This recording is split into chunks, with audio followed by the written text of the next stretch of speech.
안녕하세요. 30대 초반 대구에 살고 있는 여성입니다.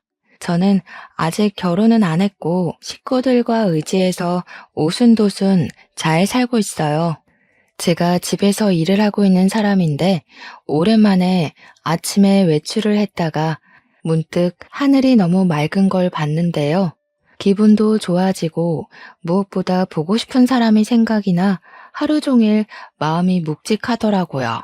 잠깐의 외출로 생각난 그리운 사람이 제 머릿속을 떠나지 않아 글로 추억해 보려 합니다. 제 말도 안 되는 사연 한번 들어보고 가주세요. 저는 어릴 적 부모를 잃고 8살 차이 나는 언니와 함께 친척 집에서 컸어요. 친척들은 부모 없는 저희를 불쌍하게 봐주어 걷어주었고, 저랑 언니는 부모님이 왜 돌아가셨는지 알지도 못한 채 그렇게 성인이 되었습니다. 부모님이 돌아가신 건 저희가 굳이 묻지 않기도 했어요. 모두가 알아봤자 슬프기만 할 거잖아요. 그렇게 친부모님은 우리 기억에서 거의 잊혔고, 저희가 효도를 해야 할 분들은 우리를 자식처럼 키워주신 이모와 이모부였습니다. 이모랑 이모부는 자식이 없어서 우리를 더 좋아해줬어요. 이모 부부는 두 분 다 약사였던지라 부부 약국을 운영하셨습니다. 규모가 작은 약국이긴 했지만 그 동네엔 약국이 그것뿐이라서 운영이 잘 된 편이었죠. 저희는 이모 부부의 재력 덕분에 어렵지 않게 자랐어요. 부모님이 안 계시면 되게 힘든 여생을 보내는데 다행히 저희는 마음 좋은 이모 부부의 덕을 크게 봤습니다. 언니도 저도 하고 싶은 걸 하면서 컸는데 언니는 워낙 범생이라서 대기업에 한 번에 입사를 했어요. 언니는 대학을 졸업하자마자 돈 잘 버는 직장인이 되었습니다. 그런 언니는 제게 롤모델이나 다름없는 존재였지만 따라가기엔 제 의지가 한참 모자랐어요. 저는 하고 싶은 게 없어서 그저 사는 대로 대학을 졸업했고 집에서 쉬다가 평범한 회사원이 될 뿐이었습니다. 하지만 제게는 저만의 신념이 있었어요. 직장이 중요한 게 아니라 직장에서 번 돈으로 내 취미 생활을 하는 것에 더 중점 두고 싶었기에 크게 직업엔 관심 없는 편이었죠. 사실 언니도 돈 버는 것에 목적이 있어서 대기업을 목표로 들어간 겁니다. 언니가 되고 싶었던 건 돈을 많이 버는 사람이 되는 거였거든요. 그러니 어쩌면 우리 자매는 꿈보단 각자의 현실을 쫓는 사람이었다고 보는 게 맞을 듯 하네요. 언니 얘기를 더 해보자면 언니는 공부쟁이에다가 자기가 원하는 목표면 반드시 도달하려 피땀 흘리는 노력파였어요. 그래서 저는 솔직히 언니가 결혼 안 하고 자기 투자에만 욕심내며 살 줄 알았습니다. 저희는 각자 직장으로 통근을 하고 있었는데 정말 평소와 다름없던 어느 날 언니가 결혼을 하겠다고 발표를 하더라고요. 그날 저 진짜 많이 놀랐습니다. 학교 다니면서 한 번도 언니가 연애하는 걸 본 적이 없었는데 어느 사이에 남자친구를 만들어서 그렇게 깊은 사이까지 갔는지 좀 많이 신기했어요. 공부 괴물인 줄만 알았는데 언니도 사랑에 움직이는 사람이구나 싶어 인간미도 느꼈죠. 이모랑 이모부도 마찬가지였습니다. 사람답게 사는 저와 달리 항상 제 할 일 아니면 잘 웃지도 않던 언니가 결혼을 한다니 아주 관심 있게 눈을 빛내셨어요. 언니한테 조심스럽게 형부될 사람에 대해서 질문을 했죠. 사업하는 사람이야. 친구 소개로 만났어. 만난 지는 3년 됐고 그동안 말 못했던 건 관계가 확실해지면 알리고 싶어서 굳이 말할 필요를 못 느꼈던 거야. 사업을 하는 친구라고? 그렇구나. 근데 사업하는 사람은 좀 불안정하지 않을까? 같은 직장 다니는 동료에는 괜찮은 사람이 없었어? 이모 부부는 형부가 사업하는 남자라는 소리에 살짝 실망하는 기색을 보였습니다. 어른이고 부모라면 사업이란 게 안정적이지 않으니 걱정을 할 수도 있는 부분이었죠. 이모는 제법 더 조심스럽게 언니에게 걱정을 했지만 언니는 형부의 능력을 이미 만나는 기간 동안 확인을 해왔고 충분히 인정한다면서 확고한 마음을 내비쳤어요. 그래서 저희 식구는 더 이상 별다른 말을 못했죠. 언니는 워낙 똑부러지고 혼자서 잘하고 잘 사는 사람이기 때문에 결혼도 잘할 거라 우리 식구들은 그렇게 생각했습니다.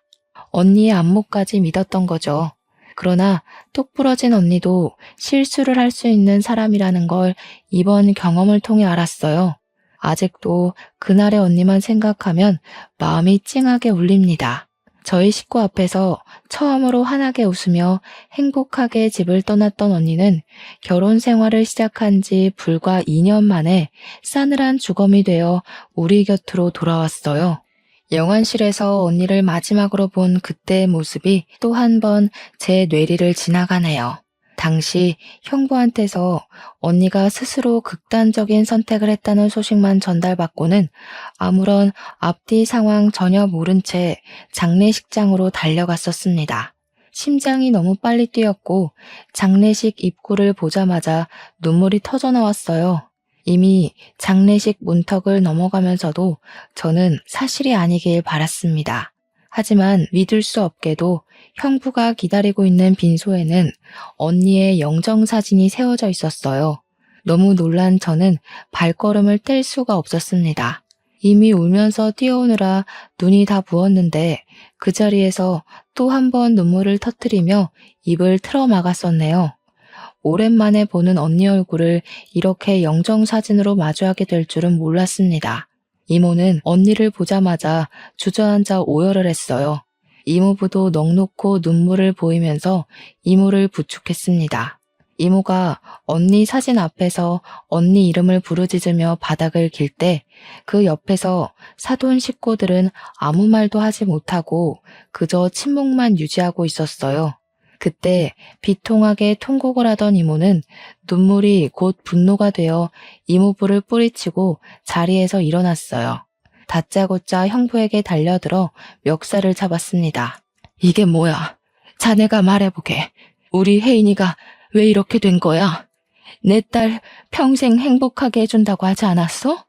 대체 왜 우리 혜인이가 저기 있는 거냐고? 죄송합니다. 평소에 직장일 때문에 스트레스가 많았는데 제가 못 살폈어요. 정말 죄송합니다. 죄송하다는 말밖엔 드릴 말씀이 없네요. 우리 애가 자네를 얼마나 믿었는데, 잘 웃지도 않던 애가 결혼한다고 얼마나 행복해했는데 왜 우리 애가 저렇게 될 동안 아무것도 못했어, 왜? 언니가 말을 안 해서 저희 식구는 전혀 모르고 있었습니다. 형부 말에 따르면 언니가 결혼 생활과 직장 생활의 병행을 잘 적응 못해서 크게 힘들어했다고 하는데 상상도 못했어요. 언니는 펜으로 허벅지를 찔러가며 밤새 수능 공부를 할 때도 대기업 합격을 위해 대학과 학원을 병행하고 인터넷 강의까지 들으며 시간을 보냈을 때도 힘든 기색 하나 없었던 사람이에요. 쉬엄쉬엄 하라는 이모 말에도 체력이 남아 돈다며 오히려 이모랑 이모부의 걱정을 안심시켜주던 언니였습니다. 그런데 직장 다니면서 결혼 생활에 적응을 못해 극단적인 선택을 했다뇨. 그럼 직장이 힘들었다는 걸까요? 결혼 생활이 힘들었다는 걸까요? 강철 언니를 무너뜨리려면 어떤 영역이 얼마나 힘든 강도였다는 걸까요? 언니는 형부와 지내는 동안 시름시름 앓으며 간간히 안색이 안 좋은 게 보였는데 형부가 물어도 괜찮다고만 해서 형부도 그러려니 넘겼다고 했어요. 그러다 언니가 극단적 선택을 한 당일 주말 아침에 형부가 한 번 더 언니 안색을 걱정했고 병원 가자고 권유도 했다고 했습니다.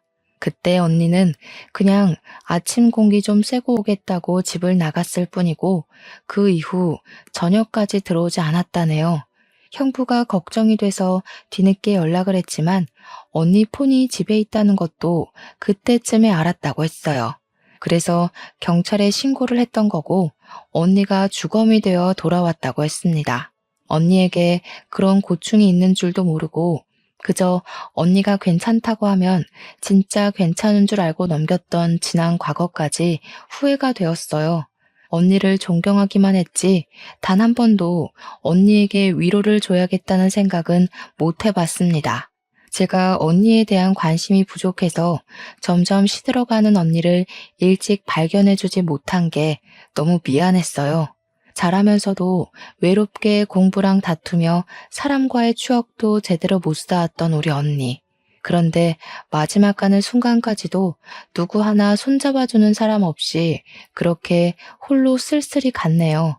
하나밖에 없는 내 사랑하는 언니가 너무 불쌍해서 그날 빈소에서 참 많이 울었습니다. 사람이 울다가 죽을 수도 있다는 걸 느꼈을 만큼 고통스럽게 울었어요. 이모는 3일 내내 빈소를 떠나지 않고 자책을 했어요. 밥도 안 먹고 언니 사진만 바라보면서 자신이 조금 더 엄마처럼 품어줬다면 이렇게까지 슬픈 선택은 안 했을 텐데 하면서 끊임없이 죽은 언니한테 용서를 빌었습니다. 발인식이 오기까지 너무 짧은 시간이었어요. 사돈 어른들도 우리에게 면목이 없다면서 언니를 못 지켜줘서 미안하다고 하더군요. 올바른 애였으니까 좋은 곳에 갔을 거예요. 혜인이가 좀 똑똑한 아이입니까? 아마 그곳에 가서도 똑부러지게 잘 지내고 있을 거니 너무 자책은 하지 마셔요. 고맙습니다. 제가 너무 속상한 마음에 실언을 많이 했던 것 같은데 너그러운 마음으로 용서해 주세요. 그동안 우리의 좋게 봐주셨던 은혜 잊지 않을게요. 사돈 어른은 우리에게 언니 조의금이니까 자기네들은 손대지 않겠다고 선의를 베풀어 줬습니다. 그런 사돈 어른 마음에 고마워서 이모 부부는 같이 고생했는데 그럴 수가 있냐며 조의금에서 반을 내드렸어요. 그리고 사돈 댁과는 그렇게 연이 끊어질 줄 알았어요. 기회가 되면 웃는 얼굴로 다시 만나 밥 한 끼 정도 하자고만 하고 서로의 건강을 기원하며 작별 인사를 했습니다. 근데 언니가 죽고 일주일도 안 돼서 저희는 조금 당황스러운 사실을 직면하게 되었어요. 전혀 몰랐는데 언니 밑으로 빚이 수억이나 딸려 있다는 걸 알았습니다. 이모 부부도 너무 놀라서 이게 정말 언니 앞에 있는 빚이 맞는지 몇 번이나 확인을 했어요. 여보, 우리 혜인이가 이럴 애가 아닌데 어떻게 된 거지? 이렇게 무턱대고 돈을 빚낼 애가 아닌데 무슨 일 있었던 거 아닐까? 이상하긴 하다. 우리가 주는 용돈도 교재 사는 거 아니면 손도 안 대던 앤데 박서방은 뭐 아는 게 있으려나? 많이 이상했습니다. 이모 말대로 언니는 절대 빚을 낼 사람이 아니에요. 근데 대체 뭐가 아쉬워서 이렇게나 큰 돈을 빚냈던 걸까? 형부도 사업을 하고 있었고 언니도 대기업 팀장으로 승진해 돈도 더 많이 벌고 있었는데 말이죠. 또 집이 없는 것도 아니고 애가 있는 것도 아니었는데 대체 왜 이렇게 많은 빚을 낸 건지 아무리 고민해도 이해가 안 되었습니다. 언니가 워낙 자기 얘기를 안 하니까 이래저래 추측도 어려웠어요. 그러나 우리 식구가 몰랐던 고충이 있는 건 확실한 것 같더라고요. 단순히 직장과 결혼 생활 병행 때문만은 아닐 수도 있겠다 싶은 생각이 들었어요. 그래서 한날 제가 형부한테 전화를 걸었습니다. 형부, 언니가 직장 일이랑 결혼이랑 같이 감당하는 걸 힘들어했다고 했잖아요. 혹시 언니가 투잡 준비하고 있었어요? 언니 밑으로 빚이 13억이나 있더라고요. 알고 계셨나 해서요. 오, 그래? 몰랐는데? 세상에나 13억 적은 돈 아닌데 언제 그렇게 큰 돈을 빌렸지? 그것 때문에 그렇게 얼굴빛이 안 좋았구나. 아니, 어쩌다가 그렇게 많은 돈을 빚냈대? 모르겠어요. 저희 언니 워낙 돈 안 쓰는 거 형부도 알잖아요. 함부로 도전 같은 것도 안 하는 사람인데 어쩌다가 이런 건지. 일단 알겠어요. 형부도 뭐 들은 거 없다는 거네요. 제가 알아볼게요. 언니 사정을 걱정하는 것과 별개로 우선 저희 집은 그날로 언니 빚 때문에 집안이 파산나 버렸습니다. 이모 부부는 잘 되던 약국까지 팔아넘겨야 했고 갖고 있던 집값 높아서 집까지 팔아 빚을 메꿔야 했어요. 그 덕에 빚 반은 줄일 수 있었습니다. 이미 너무 많았던 빚은 반이 줄어도 생계에 위협될 만큼 많았어요. 이모 부부는 급하게라도 돈을 벌기 위해서 많은 나이에 남의 약국 밑에 들어가 일하게 되었습니다. 두 분 같이 하는 모습이 보기 좋았는데 돈 때문에 결국 뿔뿔이 흩어지게 된 거지요.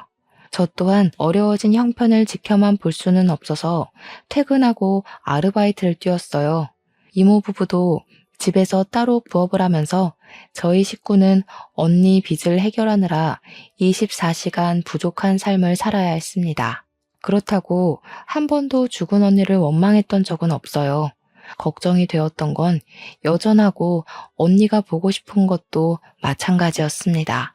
바쁘게 사는 게 너무 버거웠지만 한편으론 언니의 대단함을 또 한 번 느끼기도 했어요. 저희 언니야말로 늘 24시간 부족하게 살아온 사람이었거든요.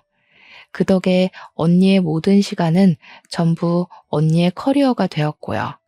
한 번씩 제가 별것 아닌 일로 힘들 때마다 언니가 제게 위로의 말 대신 줬던 사탕이 있었는데 언니는 저를 나이가 먹어도 어린 동생이라고 생각하는 것 같았어요.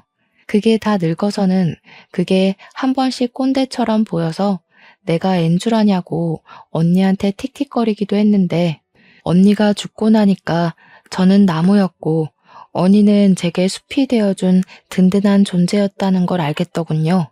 언니가 그렇게 떠나고 난 후 언니가 보고 싶어서 못 견딜 것 같아 언니 물건은 일체 건드리질 않았었는데요. 작은 집으로 이사를 오면서 포장해왔던 언니 물건이 제 방에 있었거든요. 차마 박스를 다시 열어보진 못하고 있었는데 그날은 한번 생각난 김에 열어봤어요. 언니가 제게 하나씩 줬던 사탕도 함에 들어있더군요.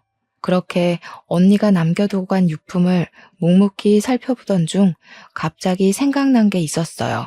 언니 유품이 우리 집에만 있는 게 아니라 신혼집에도 있다는 것이 떠올랐습니다. 혹시 정리라도 해버렸을까봐 급히 형부한테 연락을 넣었는데 형부가 전화를 안 받더라고요. 그래서 그냥 바로 집을 찾아갔어요. 다행히 형부는 이사를 안 간 것 같았습니다. 제가 아파트로 들어가기 전 형부를 봤거든요. 형부는 벤치 흡연구역에 앉아서 흡연 중이었습니다. 근무 시간인 줄 알았는데 그날은 쉬는 날이었는지 대낮에 형부가 운동복 바람으로 앉아 있더라고요. 근데 왜 제 전화를 안 받았는지는 모르겠네요. 일단 저는 다가가서 형부를 부르려고 했어요. 가까이 가니까 형부가 누구랑 통화를 하고 있길래 걸음소리를 줄였습니다. 이번에는 실패 안 해. 그렇게 불안하면 엄마가 또 여자 하나 소개해 주던가. 이번이 마지막이니까 한 5, 6억만 있으면 될 것 같은데. 엄마가 한번 찾아볼게. 요즘 사별하고 재혼하는 사람도 많더라. 순진한 애들로 알아봐 주긴 할 건데 그렇다고 마음 가볍게 먹지 마. 남의 등 처먹는 게 어디 쉬운 일인 줄 아니? 지금 봐라. 괜히 애가 죽어버려선 우리 다 좌불안석이었잖아. 내가 진짜 그땐 숨 막혀 죽는 줄 알았다. 다음 여자는 안 죽게 할게. 한 번 당했으니까 두 번 실수는 안 하지. 근데 좀 많이 멍청한 애로 부탁해. 여자가 똑똑하니까 너무 피곤하더라. 알았어. 근데 엄마가 시킨 건 했어? 혜인이 신분증이랑 도장 불태우라고 했잖아. 갖고 있으면 발목 잡혀.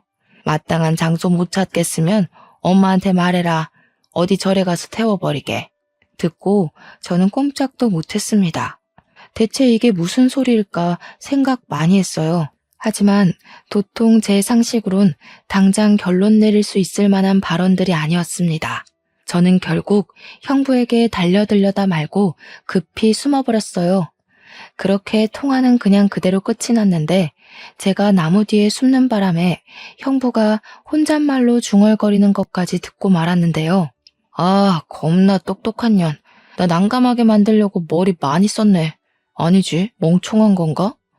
지네 가족 거짓골로 할 것까진 생각 못한 거 보면. 형부는 혼자 낄낄대더니 담배를 끄고 다시 집으로 올라갔습니다. 이전에도 언니 죽음에 뭔가 의문이 있다고 생각은 했으나 알아내지 못했었어요. 그런데 형부 통화를 듣고 나서 그 부분에 대해 100% 확신이 들더군요. 왠지 그런 형부 모습을 동영상으로 찍길 잘했다는 생각을 하면서 저는 언니 유품 정리는 일단 뒤로 하고 그대로 집으로 돌아왔어요. 그렇게 방구석에 박혀 있는데 내내 형부랑 안싸돈의 목소리가 제 기분을 찝찝하게 만들었습니다. 저는 결국 다시 언니 유품을 핑계로 형부 집을 찾았어요. 다시 찾은 그 집은 이전과는 다른 용기를 갖고 가야 했습니다. 초인종을 누르기까지 너무 두려웠어요. 그 통화만으로는 우리 언니가 죽은 게 형부랑 관련이 있는 것 같은데 확실한 사실은 잘 모르지만 형부란 존재가 그때부터 좀 공포로 느껴지더라고요. 최대한 표정 관리하고 초인종을 눌렀더니 평소 제게 친절했던 형부가 나왔습니다. 이렇게 저를 반갑게 맞이해주던 형부가 언니에게 무서운 짓을 한 사람이라고 하기엔 너무 매칭이 안 되었어요. 저는 형부에게 미리 언니 유품 때문에 들릴 거라고 얘기를 했었기 때문에 별다른 설명은 붙이지 않고 들어섰습니다. 형부, 요즘 식사는 잘해요? 그래도 와이프가 그렇게 됐는데 입맛 없을 거잖아요. 저희 집도 아직 언니 생각 때문에 계속 마음이 안 좋거든요. 그렇지, 아무래도. 내가 처제 언니 많이 좋아했던 거 알잖아. 아참, 나 일 있다. 밥 한 끼 같이 하면 좋은데 미안해. 챙길 거 잘 챙겨가고 다음에 또 보자. 형부는 뭐 책 잡힐 것 같기라도 했는지 갑자기 일이 있다는 핑계를 댔습니다. 그리곤 도망치듯 집을 나가버렸죠. 그 행동이 수상해 붙잡고 싶었던 걸 겨우 참았어요. 오히려 그때는 형부가 곁에 없는 게 나았으니까요. 저는 그때부터 언니의 필요한 물건만 빼내면서 은근히 집을 뒤졌습니다. 다행히도 형부가 언니 물건에는 아직 손을 안 댄 것 같았어요. 아예 안방을 쓰질 않는 건지 썰렁하기도 했습니다. 이곳저곳 돌아다녔던 저는 옷장을 뒤지다가 뭐 하나를 발견했어요. 그건 언니가 늘 습관처럼 쓰던 가계부였죠. 그런데요, 제가 그걸 펼쳐봤다가 아주 당황스러운 걸 목격했지 뭡니까? 언니 가계부에 결혼 생활을 시작하고 2개월부터 해서 언니 죽음 직전까지 정신병원 방문 기록이 적혀 있더라고요. 그리고 그 페이지들 사이에는 우울증 진단서까지 꽂혀 있었습니다. 형부 말대로 직장과 결혼 생활 병행이 힘들어서 그랬던 걸까요? 대체 무슨 일을 겪었길래 병원을 갔을 정도로 정신질환까지 앓았던 걸까요? 그렇잖아도 언니 죽음에 의심을 품고 있는데 언니의 사망 당월 페이지에 남편과 사돈댁이 죽이고 싶게 밉다는 짧은 문구까지 적혀 있는 걸 보고 또 형부의 통화 내용이 떠올랐습니다. 이거 이대로 넘어가면 안 될 일이구나를 직감했어요. 저는 일단 언니 병원 진단서에 적혀 있는 병원을 찾아갔습니다. 그리고 언니랑 상담했던 의사를 찾았죠. 의사에게 언니의 사망 소식을 알리자 참담한 표정을 지으며 많이 속상해하더라고요. 도대체 언니가 결혼이랑 직장 때문에 얼마나 힘들어했던 거예요? 어느 부분에서 힘들었대요? 꼭 좀 말씀해 주세요. 아무래도 저희 언니가 직장이랑 결혼 힘들다고 그렇게 갈 사람은 아닌 것 같아서요. 그게 무슨 소리예요? 혜인 씨가 그렇게 말씀하시던가요? 아니요, 형부한테서 들었어요. 사돈 쪽에서 전부 언니가 그렇게 갔다고 얘기해줬거든요. 역시 아닌 거죠? 도대체 언니한테 무슨 일이 있었던 거예요? 제 입에서 형부 소리가 나가니 의사가 얼굴색이 싹 변하면서 사색을 표현했습니다. 그러면서 의사가 아무래도 확실히 우리 언니가 억울하게 생을 마감한 것 같다고 솔직하게 있었던 일들을 말해주었는데요.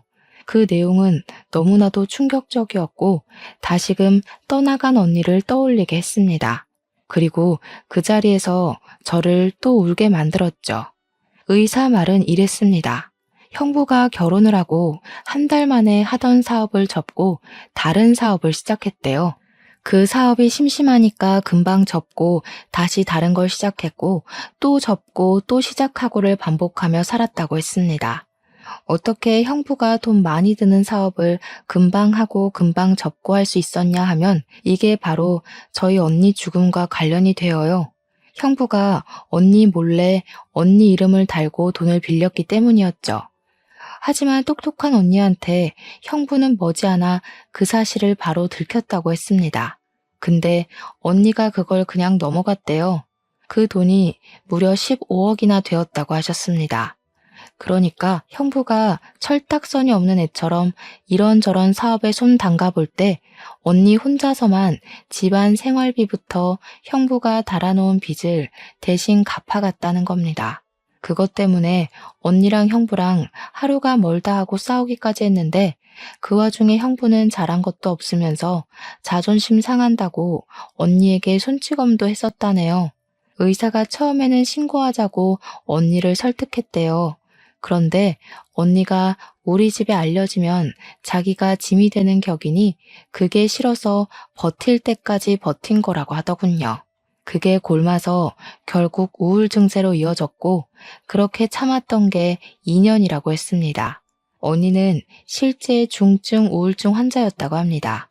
중증 우울증 환자는 언제 목숨을 포기해도 이상하지 않을 증세거든요. 이런 상황에서 더 충격적인 건 사돈댁의 태도였습니다. 언니가 형부의 짓거리를 사돈에게 말했었는데 사돈 쪽에서 어쩌라는 식의 반응이 나왔다네요.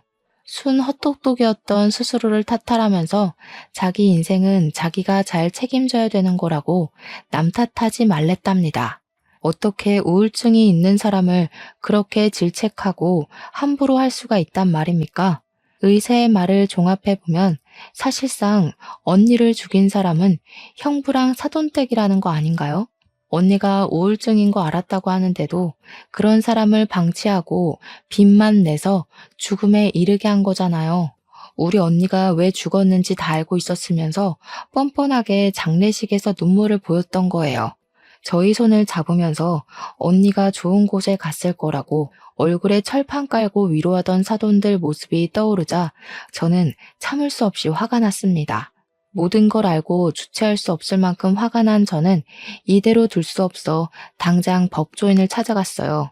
의사 동의를 받고 녹음했던 내용을 들려주며 상담을 받았습니다. 인감도장이나 신분증을 훔친 사실을 입증할 수 있으면 사기죄와 사문서 위조죄로 고소할 수 있다고 하길래 저는 형부랑 안사돈이 통화하던 영상을 보여줬어요. 다행히 증거 채택이 가능할 것 같다고 하더군요. 그리고 저는 이 사실을 이모 부부에게 전달했어요. 이모 부부도 저처럼 꽤나 충격 먹으면서 머리 끝까지 화를 냈고 불쌍한 우리 언니가 생각나 눈물을 보였습니다. 내가 이놈들 싹 다 죽여놓을 거야. 어떻게 사람이 그렇게까지 버러지 같을 수가 있어? 그래놓고 우리 딸 조의금까지 받아가? 우리 혜인이 어떡하니? 불쌍해서 어떡해? 내가 정말 그놈들 머리털을 싹 다 뽑아버려야지. 우리 딸 억울하게 간 만큼 똑같이 울게 만들 거야. 지옥이 뭔지 내가 보여줘야겠어. 그렇게 저희는 무작정 사돈 어른이 일하고 있다는 부부 심리 상담센터를 찾아갔어요. 직업도 참 그 사람들한테 안 어울리는 옷이 아닙니까? 우리 언니를 죽게 하고 자기 아들과 사별시켜 놓은 사람들이 부부들을 대상으로 상담을 한다는 게 웃기잖아요. 여길 찾은 고객들은 여기 상담사들이 살인자인 줄도 모를 텐데 한시라도 당장 제가 알려주고 싶었어요. 그런데 더 어이없는 건 뭔 줄 아시나요? 처음 언니가 결혼 약속만 했을 때 제가 언니 따라 사돈 만나러 가는 길에 이 센터를 와본 적이 있었거든요. 그때는 딱 봐도 운영하기 힘든 만큼 센터 사정이 어려워 보였어요. 근데 다시 찾아간 센터는 그새 좋은 곳으로 이전을 하고 리모델링까지 했더라고요. 완전 TV에 나와도 될 만큼 고급지게 바뀐 거 아니겠어요? 남의 집 초상 내놓고 자기네들은 기다렸다는 듯이 살림을 피다니 너무 안 봐도 비디오인 수준이었습니다. 사돈댁이 원래 우리 집보다 형편 안 좋았거든요. 저희는 약국하던 집안이라 부유했으나 형부네는 형부가 사업을 한다고 했는데도 저희보다 어려웠어요. 형부 집안 배경은 기본적으로 평민보다 못한 수준밖에 안 되었던 걸로 압니다. 그래서 사돈댁 센터는 인터넷에 검색도 안 될 만큼 팔이 날렸었거든요. 제가 그때 사돈 사업장이라고 알려주는 언니의 말을 듣고 잠깐 결혼을 고심해보라 슬쩍 말을 던져보기도 했는데요. 언니는 사람이 어디 돈뿐이냐고 적당히 살고 적당히 좋은 마음이면 그걸로 충분히 잘 살 수 있다길래 그때도 언니 의견에 지지만 했었죠. 지금 생각해보면 좀 더 고집해서 말려줄 걸 그랬습니다. 아니, 완전 진상을 부리면서 언니에게 매달렸을 걸 그랬어요. 어쨌든 그렇게나 쪼들렸던 사람이 갑자기 이렇게 사업을 일으킬 만한 돈이 어디 있었겠습니까? 더군다나 형부도 사업을 그 모양 그 꼴나고 있었잖아요. 사돈 어른들이 형부한테 돈을 받았을 리는 없고 당연히 돈 나올 곳은 한 곳밖에 없지 않겠어요?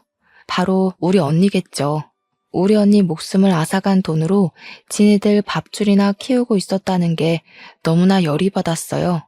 그 사실까지 알고 그 센터를 찾아갔기 때문에 이모부는 센터의 번지르르한 입구를 보고 더 화가 났고 문 옆으로 세워진 화분을 전부 발길질에 깨트려 버렸습니다.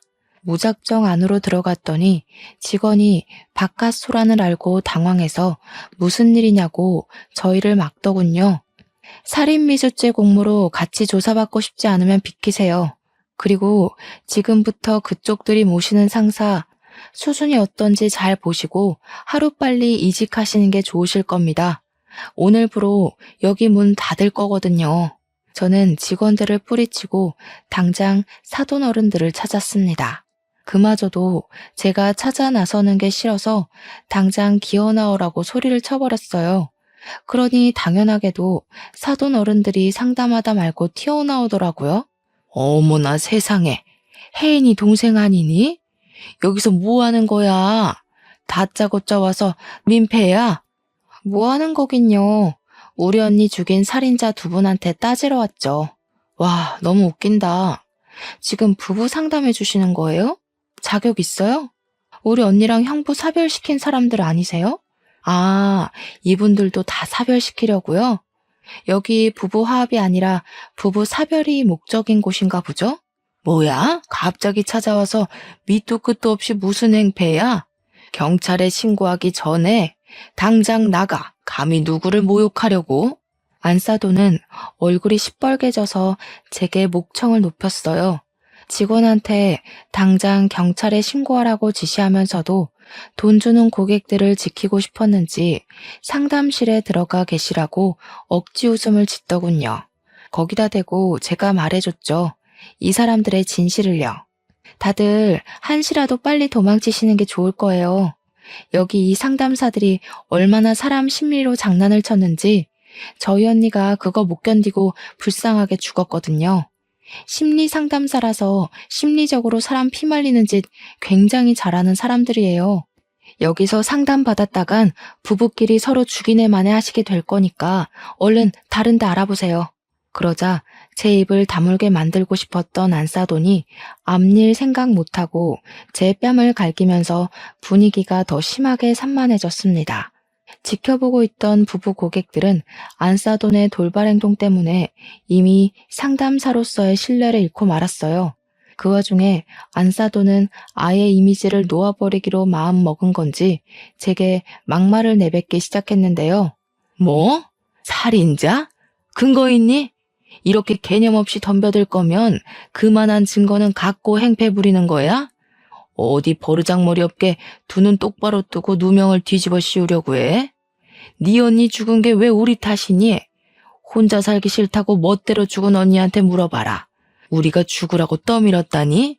죽으라고 고사 지낸 것도 살인이나 마찬가지죠. 하긴 이렇게 철판이 두꺼워야 남의 명의 도용해서 수억대 돈을 빼낼 수 있었겠죠. 언니 목숨값으로 센터 이전도 하시고 명예도 얻으시고 앞으로 부자 될 일만 남을 줄 알았는데 제가 나타나서 좀 불안하시겠어요? 오죽했으면 사람도 많은데 제 뺨을 치셨을까. 얼마나 급하셨길래 그래요? 당장 나가. 네 언니 눈깔도 꼴도 보기 싫어서 잘 죽었다 싶었는데 어디서 똑같은 눈깔을 달고 와가지고 내 피를 말려? 내 센터에서 나가라고. 안사돈의 대사는 저보단 듣는 고객들에게 더 충격을 주었던 것 같습니다. 자기 분에 못 이겨서 스스로 성질을 드러내는 꼴이라니 이렇게 나와주면 제 입장에선 고마웠죠. 그 옆에서 박가사도는 급히 고객들을 진정시키며 자기들이 억울한 입장이라고 얘기를 했어요. 그러면서 나중에 홈페이지에다 상세 사과문 올릴 테니 집으로 돌아가 달라 부탁하고 있었습니다. 그러자 이모부는 역 같은 소리 제발 좀 그만하라고 바로 바깥사돈 멱살을 잡았어요. 감히 남의 집 귀한 딸 데려가선 시체로 돌려줘? 당신들이 그러고도 사람이야? 어떻게 사람을 죽여놓고 시치미를 뗄 수가 있어? 대체 우리가 뭘 했다고 이래요? 진짜 딸도 아니면서 오버하시네. 그 애가 왜 우리 때문에 죽어요? 쟤 혼자 나가서 죽은 거지. 말은 똑바로 해요. 사람들이 오해하잖아요. 선을 넘은 바깥사돈 말에 이모부는 결국 참지 못하고 주먹을 날렸습니다. 그걸 안사돈이 나서서 말리려고 하길래 이모랑 제가 안사돈을 붙잡았어요. 이모는 안사돈이 언니까지 죽게 한 걸로 모자라 제게도 손을 댄 것에 화가 나서 안사돈 머리채를 잡고 바닥에 넘어뜨렸어요. 당신들이 내 딸 앞으로 빚내고 죽음까지 몰았잖아. 당신들 먹고 살 궁리하느라 내 딸이 죽어가는데도 방치했잖아. 근데도 뭐가 잘못됐는지 몰라? 우리 애가 당신들 입으로 자백한 녹음 다 가지고 있는데? 그 자리에서 저는 바로 녹음을 틀어주었습니다.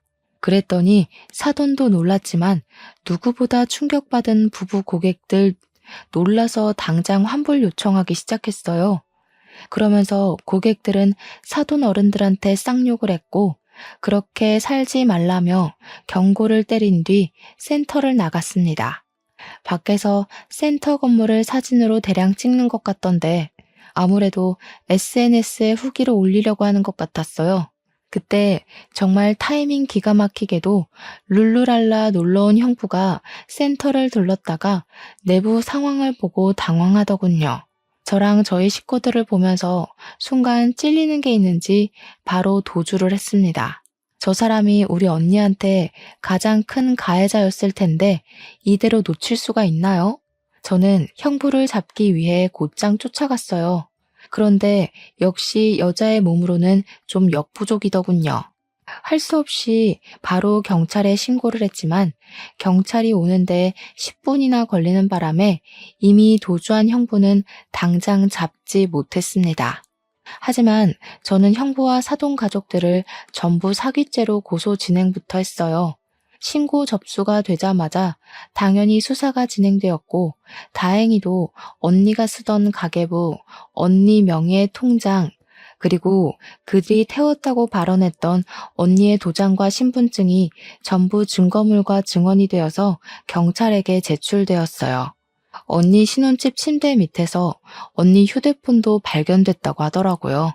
거기에는 언니랑 사돈댁과 형부랑 통화하면서 다퉜던 내용이랑 빚 가지고 신랑이 벌이는 정황들까지 전부 녹취록으로 남아 있었습니다. 녹취록에 담긴 언니 목소리와 강압적인 형부의 목소리는 아직도 잊히지 않을 만큼 정말 속이 상했어요. 형부는 언니 몰래 명의를 도용했다가 언니에게 들키고 나서는 사죄하긴커녕 더 과감하게 나왔더라고요. 언니가 자신보다 체격이 작은 걸 이용해 대출을 강요했고 협박까지 했다는 걸 그 녹취록을 통해 알 수 있었습니다. 그래서 형부에게 강요죄와 협박죄, 사기죄를 전부 물어 고소를 진행할 수 있었어요. 더불어서 우리 언니가 거절하지 못하도록 시댁에서 단체로 매출을 강요했다는 사실까지 밝혀졌는데 그 대출받은 재산을 전부 시댁을 위해 사용했다는 점에서 특수 협박죄로 형사처분도 가능했습니다. 형부는 결국 징역 5년의 처벌을 받게 되었죠. 직접적인 가해자는 형부였다고 하더라도 사돈 가족들에게는 죄가 없겠습니까? 우리 언니가 자살을 선택하도록 몰아간 죄를 반드시 묻고 싶었어요. 그래서 사기 공범죄로 형사 및 민사 소송까지 진행했으나 언니가 시댁에 의해 대출 강요를 받았다는 직접적인 증거는 부족했습니다. 그래서 징역까지 안 되고 그저 200만 원의 벌금형으로 끝나고 말았죠. 하지만 저는 형부 하나만 골로 보낸 걸로 만족하지 못했어요. 우리나라 법이 그렇다는데 제가 법으로 뭘 더 할 수 있었겠습니까? 해서 저는 지역 카페와 맘카페에 이 사실을 전부 공표해 줬습니다. 우리 친언니를 죽음으로 몰아간 사돈이 현재 땡땡시에서 부부 상담센터를 운영하고 있다는 내용으로 우리 집 사정을 구구절절 상세히 기재했고 그걸 인터넷에 뿌려버렸어요. 물론 명예훼손을 받을 수 있겠지만 범죄자 가족 주제에 남의 부부관계를 상담해준다는 게 말이 안 되지 않습니까? 이 소식을 전해 들은 카페 회원들은 다 같이 분노를 해주었습니다. 역시 엄마들의 힘은 대단한 건지 사돈댁 일이 소문나는 건 정말 삽시간이었어요. 그렇게 지역신문에도 제보가 되면서 그 부부 상담센터는 또다시 본래 모습처럼 파리만 날리게 되었고 적자가 나서 2달 만에 폐업을 하게 되었습니다. 맘카페 회원들은 다 같이 그 부부 상담센터에 찾아가 따지려 했으나 이미 폐업을 해버려서 더 이상 죄를 묻지 못했어요. 사돈댁은 일이 제법 커지고 더 이상 사회가 손가락질하는 그 압박을 견디기 힘들었는지 저희 식구에게 사과를 하고 싶어 했나 봅니다. 제 전화번호는 또 어떻게 알아낸 건지 모르는 번호로 전화가 왔더라고요. 저는 그게 사돈댁인 줄도 모르고 받았더니 그 카랑카랑한 목소리로 제 뺨을 치던 아줌마라서 그냥 끊어버리려고 했거든요. 아니 아가씨, 잠깐만 내 말 좀 들어봐요. 우리가 꼭 아가씨랑 사돈댁한테 이 말을 해야 될 것 같아서 애타게 찾았어요. 미안해요. 혜인이 일은 우리가 평생 사죄하면서 살게요. 그러니까 제발 우리 좀 용서해줘요. 요즘 이상한 방송국까지 찾아와서 집 밖도 못 나가고 있어요. 이제 와서 존댓말 쓰는 것도 웃기네요. 겨우 그 정도로 못 살겠어요? 우리 언니는 그쪽들한테 시달리면서 2년이나 숨막혀 하다가 떠났어요. 뭐 얼마나 지났다고 벌써 죽겠다 소리를 해요? 당신들 벌 받는 거 이제 시작일 뿐이고 우리 언니가 용서했다고 내 꿈에 나타날 때까지 평생 언니보다 더한 고통 받으셔야 될 겁니다. 저는 그래도 전화를 끊어버렸고 수신 차단을 했어요. 우리 언니 죽음은 이런 불장난 같은 가벼운 사과로 넘어갈 문제가 아닌데 어쩜 저들은 사과하는 방법조차 모르는 걸까요? 이게 사과로 될 문제라고 생각하는 수준조차 정말 답이 안 나오는 어른이지 않나 싶었습니다.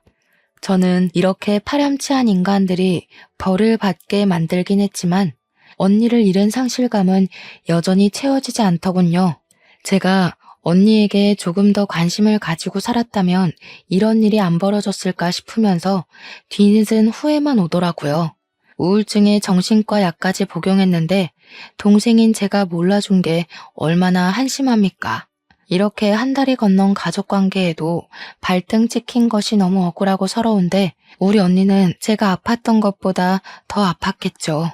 모든 것이 다 정리가 된 그날 가장 큰 공허를 느꼈네요.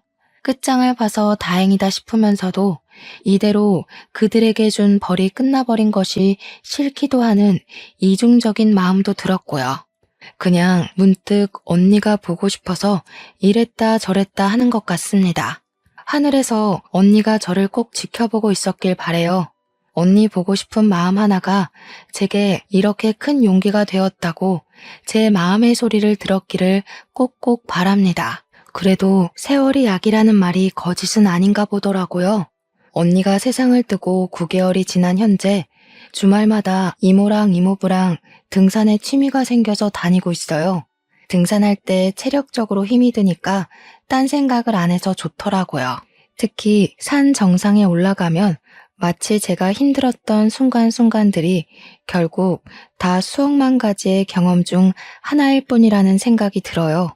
그만큼 언니가 보고 싶은 그리움과 슬픔보다는 언니와 좋았던 추억이 제 마음에 더 크게 자리 잡는다는 거죠. 저도 언젠가는 언니가 있는 곳으로 갈 운명이잖아요. 나중에 저희 식구들도 전부 언니 곁으로 갈 거고 우린 또 만나게 될 텐데 뭘 그렇게 그리워했을까 싶더라고요. 그래서 산 정상만 올라가면 항상 갈피를 못 잡던 제 마음이 좀 진정이 되어서 좋습니다. 그건 이모랑 이모부도 마찬가지라고 하네요. 여러분들은 꼭 결혼한 형제자매가 있다면 옆에서 끊임없는 대화를 해줌으로써 우리 언니 같은 불상사가 일어나지 않도록 잘 대처했으면 해요. 속상하게도 가족의 소중함은 이들이 떠나야만 더 크게 느껴지지만 우리가 끊임없이 되새긴다면 충분히 후회되지 않게 표현할 수 있다고 생각합니다. 지금까지 제 사연 관심 있게 들어주셔서 감사합니다. 늘 행복하세요.